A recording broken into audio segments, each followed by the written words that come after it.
Hi guys! So for today's video is magluluto tayo ng tanghalian. Yeah! Tagalog yarn. Siyempre magtatatagalog tayo para maintindihan ng madlang people. So habang tayo ay nagluluto, bitbitin natin yung anak natin kasi wala tayong yaya Zaino. So habang kinakarga natin si baby is tinatapon natin yung buto ng kalamunggay. Ito lang naman yung isasabaw ko, yung piniritong ulo ng isda kasi yan yung natira guys. Aba syempre di mawawala ang bebe natin na yan. At magpapakulo na ako dyan ng tubig guys. So habang nagpapakulo tayo ng tubig is magpapahangin muna kami ng baby ko.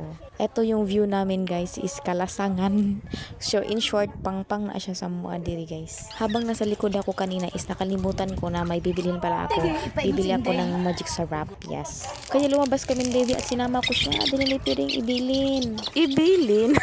Kumulo na ang ating tubig kaya nilagay ko yung ulo ng isda at kalamonggay at ang alugbati. Yes. At nilagyan ko na yan ng magic syrup, isang patak, isang patutak. Ano yan? Joy? Kaya tinikman ko ng aking niluluto at syempre, observe, masarap. Aba syempre, masarap dahil ako nagluto Zay. Kinuha ko na Zay at nilagay ko na sa ang ating lamesa. Kasi ipaghahain ko na yung anak ko Zay. Aba ako ang yaya nila no at their servant. Kaya ready to eat na si kuya. Syempre, hindi kami magpapahuli ni baby no. Kaya kain-kain. Let's eat, eat, eat.